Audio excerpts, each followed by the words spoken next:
Hello, എല്ലാവർക്കും നമ്മുടെ വീട്ടിലേക്ക് സ്വാഗതം. സോ ഫ്ലിപ്പിൻ്റെ ബേസിനുള്ള ട്യൂട്ടോറിയൽ നമ്മൾ ഇങ്ങോട്ട് സ്റ്റാർട്ട് ചെയ്യുവാണ്. അതുകൊണ്ട് നമ്മൾ ആദ്യം തന്നെ ചെയ്യാൻ പോകുന്ന ഫ്ലിപ്പ് എന്ന് പറഞ്ഞിട്ടുണ്ടായിരുന്നെങ്കിൽ കാർഡിൽ ഏതാ റൗണ്ട് ഓഫിൻ്റെയാണ്. സോ നിങ്ങൾ ഫ്ലിപ്പ് പഠിക്കാൻ ആഗ്രഹിക്കുന്ന ഒരാളാണെങ്കിൽ തീർച്ചയായിട്ടും ഇങ്ങനെയുള്ള മുമ്പോട്ടുള്ള വീഡിയോസും തീർച്ചയായിട്ടും കാണാൻ ശ്രമിക്കുക.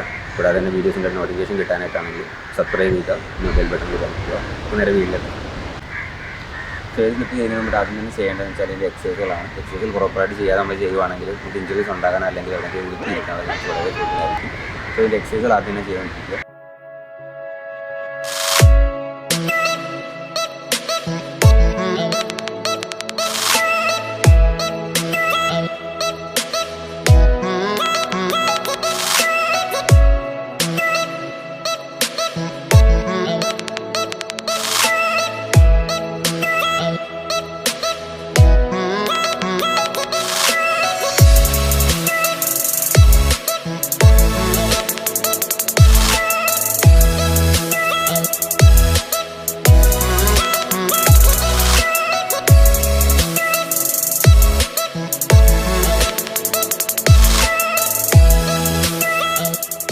നമ്മളെങ്ങനെ ആദ്യം കാർഡിൽ ചെയ്യുമെന്ന് വെച്ചൊന്ന് കാണിച്ചു തരാം.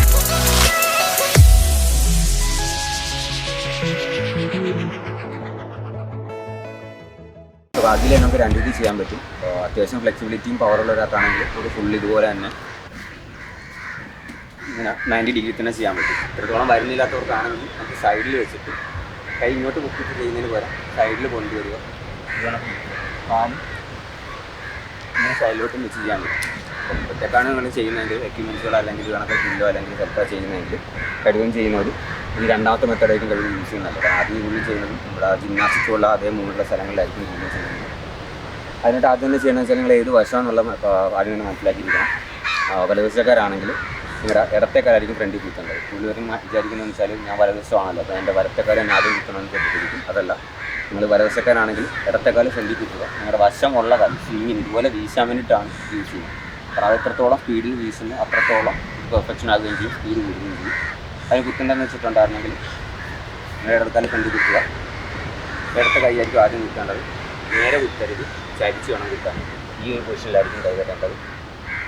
നേരെ തിരിച്ച് കുത്തുക. ഇതിൻ്റെ പോലെ തന്നെ വരിക. ചിലവ് ചെയ്യുന്ന പരിപാടി എന്ന് വെച്ചാൽ ഇങ്ങനെ കൈ വെച്ചിട്ട് ഇങ്ങനെ ചെയ്യുന്നതുകൊണ്ട് അതല്ല, ഒരുമിച്ച് തന്നെ കൈ അടുപ്പിച്ച് തന്നെ കുത്താൻ നോക്കുക. ആദ്യം ഇവിടെ പുറകെ പുറകെ വലക്കി എന്ന രീതിയിൽ കുത്താൻ നോക്കുക. കറക്റ്റ് കാലിൻ്റെ അതിനകത്ത് നേരെ കുത്തുവാണെങ്കിൽ കറക്റ്റ് സ്ട്രേറ്റ് പോകും. അങ്ങോട്ടോ ഇങ്ങോട്ടോ ചരിയുവാണെങ്കിൽ നമുക്ക് ആ ഒരു വളവും തിരിവും ഉണ്ടാകാൻ ചാൻസ് ഉണ്ട്. കുത്തുന്ന സമയത്ത് കറക്റ്റ് നേരെ തന്നെ കുത്തുക. നിങ്ങളുടെ വലത് കാലും ഇതുപോലെ തന്നെ വീശാൻ നോക്കുക. ഈ വീശുന്ന സെയിം സമയത്ത് തന്നെ നമ്മുടെ അടുത്ത കാലിൽ ഈ ഒരു പുഷും കൂടെ കൊടുക്കാം. കാല് വീശുന്ന സമയത്ത് എയറിൽ പോകുന്ന സമയത്ത് കാല് മാക്സിമം സ്പ്ലിറ്റായിട്ട് തന്നെ ഇരിക്കാൻ നോക്കുക. ലാൻഡ് ചെയ്യുന്ന സമയത്ത് വലത്തെ കാലായിരിക്കും കുത്തുന്നത്, ഇടത് കാല് പുറകിലും പോകും. കാരണം ലാൻഡിങ് ഏറ്റവും കൂടുതൽ നമുക്ക് പ്രഷർ താങ്ങാൻ പറ്റുന്ന നമ്മുടെ വശമുള്ള കാലമായിരിക്കും. അതുകൊണ്ടാണ് നമ്മുടെ വലത് കാല് ആദ്യം നിൽക്കുക. ഇത് നമുക്ക് സൈഡിൽ നിന്ന് ചെയ്ത സാധനം ഇതുപോലെ തന്നെ 90 ഡിഗ്രി തല കീഴായിട്ട് കൊണ്ടുവരുന്നതാണ് നമ്മുടെ ടാസ്ക്. നമ്മൾ കാർഡിൽ ചെയ്യുന്നത് 90 ഡിഗ്രി വെച്ചിട്ട് നമുക്ക് കണക്കാക്കുന്നതെങ്കിൽ ഇത്രയും വരാത്തവർക്ക് വേണ്ടിയിട്ടാണ് നമ്മൾ സൈഡിൽ നിന്ന് ഒരു 30 തുടങ്ങി അതിനുശേഷം 45, 50 അങ്ങനെ തുടങ്ങി ഒരു 75, 80 ആയിട്ട് ശേഷം പിന്നെ നമുക്ക് പെർഫെക്ഷനായിട്ട് 90 തന്നെ ചെയ്യാൻ നോക്കുക. കൂടുതലവർക്കും അത് ആദ്യം തന്നെ വരണമെന്നില്ല. അത് ബേസിക്കിൽ നിന്ന് നോക്കുന്നവർക്ക് വേണ്ടിയിട്ടാണ് നമുക്ക് ഇതുപോലെ ചെയ്യിക്കുന്നത്. ജിംനാസ്റ്റിക്സിലാണെങ്കിൽ നമുക്ക് ഇതുപോലെ ഫുള്ളായിട്ട് തന്നെ 90 തന്നെ അവർ പഠിപ്പിക്കത്തുള്ളൂ. സപ്പോർട്ട് ഉണ്ടാവും, അതുപോലെ തന്നെ ജിംനാസ്റ്റിക്സിൽ എക്യുപ്മെൻറ്റ്സ് ഉണ്ടാവും. നമ്മളിതുപോലെ വോക്കലായിട്ട് ചെയ്യുന്ന അല്ലെങ്കിൽ നമ്മളിവിടെ എക്യുപ്മെൻറ്റ്സും കാര്യങ്ങളോ ഇല്ലാത്തവർക്ക് ഈ ഒരു മെത്തേഡായിരിക്കും സേഫായിട്ട് ചെയ്യാൻ പറ്റും. നിങ്ങൾ കാർഡിൽ ചെയ്യുമ്പോൾ നോക്കേണ്ടതെന്ന് വെച്ചിട്ടുണ്ടെങ്കിൽ ഒരു ലൈൻ വരയ്ക്കുക. ആ ലൈനിൽ തന്നെ നിങ്ങളുടെ കൈയും കാലും കുത്തിക്കഴിഞ്ഞിട്ട് തന്നെ ലാൻഡിങ്ങിലും ആ ഒരു ലൈനിൽ തന്നെ പ്രോപ്പറായിട്ട് വരുവാണെങ്കിൽ അത് പെർഫെക്റ്റ് ആയിട്ടുള്ളൊരു കാർഡിൽ എന്ന് പറയാൻ പറ്റുള്ളൂ. സോ ഇങ്ങനെയാണ് നമ്മൾ കാർഡിൽ ചെയ്യുന്നത്. സോ കാർഡിൽ ചെയ്ത് കംപ്ലീറ്റ് ആയിട്ട് നല്ലപോലെ ചെയ്തിട്ടുള്ളവർക്ക് വേണ്ടി അടുത്ത് ചെയ്യേണ്ടത് വെച്ചാൽ റൗണ്ട് ഓഫ് ആണ്.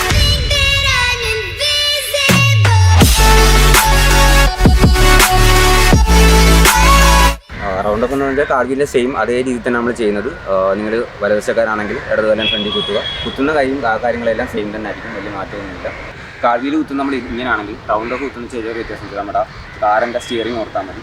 ഈ ഒരു തിരിക്കുന്ന പോലെ തന്നെ കുത്തുന്നത് കൈ തിരിച്ച് കുത്തുക. റൗണ്ട് ഓഫിലേക്ക് ആദ്യം തന്നെ പോകുകയാണെങ്കിൽ കൂടുതലും ചെയ്തിട്ടെന്ന് വെച്ചാൽ അടുത്ത് കുത്തുന്ന ഒരു പരിപാടിയുണ്ട്. അങ്ങനെ ചെയ്യുവാണെങ്കിൽ നമ്മൾ എയറിൽ ചെയ്യുമ്പോൾ മുട്ട് മടങ്ങി പോകത്തുള്ളൂ. നമുക്ക് കൂടുതൽ സ്പീഡിൽ അങ്ങോട്ട് ചെയ്യാൻ പറ്റില്ല. ഒരേ സ്പീഡിൽ നമ്മൾ മെയിൻറ്റെയിൻ ചെയ്യാനേ ചെയ്യത്തുള്ളൂ. അത് ഒഴിവാക്കാനായിട്ടാണെങ്കിൽ നീട്ടി തന്നെ കുത്താൻ ശ്രമിക്കുക. ഈ ഒരു നീണ്ട് തന്നെ പോകാൻ നോക്കുക. ആ സമയത്ത് തന്നെ നിങ്ങളുടെ വശമുള്ള കാല് ഇതുപോലെ തന്നെ വീശി തന്നെ അറിയാൻ ശ്രമിക്കുക. കാരണം എത്രത്തോളം വീശുന്നോ അത്രത്തോളം സ്പീഡ് കൂടും. നമ്മൾ ആ വശം ഉള്ള കാല് സ്പീഡിന് വേണ്ടും ഫ്രണ്ടിൽ കുത്തിരിക്കുന്ന കാല് ജമ്പിന് വേണ്ടിയാണ് യൂസ് ചെയ്യുന്നത്.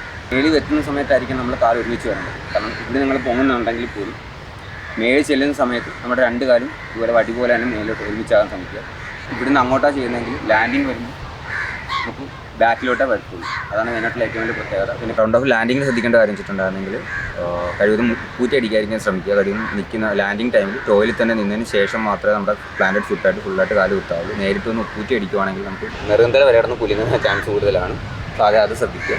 പിന്നെ രണ്ടാമത് ശ്രദ്ധിക്കേണ്ടത് വെച്ചിട്ടുണ്ടായിരുന്നെങ്കിൽ റൗണ്ട് ഓഫ് ചെയ്ത് ലാൻഡ് ചെയ്യുന്ന സമയത്ത് കൈ പിന്നെയും പൊക്കി നമ്മുടെ ഷോൾഡർ ലെവൽ ഈ ലെവലിൽ തന്നെ കൊണ്ടുവരാൻ നോക്കുക. കാരണം ഇങ്ങനെ വന്നു കഴിഞ്ഞാൽ മാത്രമേ ബാക്കിലേക്ക് നമുക്ക് ഹൈറ്റ് എടുക്കാൻ പറ്റുള്ളൂ. കൂടുതലും ചെയ്യുന്ന ഒരു എത്തുന്ന വെച്ചിട്ടുണ്ടായിരുന്നെങ്കിൽ കൈ താന്ന് വന്നിട്ട് പിന്നെ പൊക്കിയെടുക്കുക. കാരണം ഇത്രയും ടൈം ലാഗ് വരുന്നതുകൊണ്ട് തന്നെ ബാക്ക് ലിപ്പിലേക്ക് ചെയ്യുന്ന സമയത്ത് ഹൈറ്റ് ഉണ്ടാകത്തില്ല. അല്ലെങ്കിൽ നമുക്ക് ഈ ഒരു റൗണ്ട് ഓഫിൻ്റെ പവർ നമുക്ക് ബാക്ക് ലിപ്പിലേക്ക് കിട്ടത്തില്ല. സോ ഇങ്ങനെയാണ് നമുക്ക് റൗണ്ട് ഓഫ് ചെയ്യുന്നത്. കണ്ടിന്യൂസ് ആയിട്ട് നിങ്ങൾ ചെയ്ത് പ്രാക്ടീസ് ചെയ്ത് നോക്കുക. ഡെയിലി നമ്മൾ ചെയ്താൽ മാത്രമേ റിസൾട്ട് കിട്ടത്തുള്ളൂ. അല്ലാതെ ഒരു വട്ടം നമ്മൾ ചെയ്തിട്ട് വരുന്നില്ല നമുക്ക് സ്റ്റോപ്പ് ചെയ്യാൻ നോക്കല്. ഡെയിലി കണ്ടിന്യൂസ് ആയിട്ട് ചെയ്യുക. കാരണം ടെക്നിക്ക് ഒരു 50 അല്ലെങ്കിൽ 55% ഉള്ളൂ. ബാക്കി നിങ്ങൾ കണ്ടിന്യൂസ് ആയിട്ട് ചെയ്തനുസരിച്ചാണ് ഇതിൻ്റെ റിസൾട്ട് ഉണ്ടാകുന്നത്. പിന്നെ കൂടാതെ തന്നെ വെച്ചാൽ എക്സസൈസുകൾ ഇതിന് മുമ്പ് പ്രോപ്പറായിട്ട് നോക്കുക. അതിന് ശേഷം എക്സസൈസുകൾ നോക്കുക. പിന്നെ അതിന് ശേഷം നമ്മുടെ കൈയുടെ മൂവ്മെൻറ്റുകൾ ശ്രദ്ധിക്കുക, ലെഗിൻ്റെ മൂവ്മെൻറ്റുകൾ ശ്രദ്ധിക്കുക, ലാൻഡിങ് ശ്രദ്ധിക്കുക.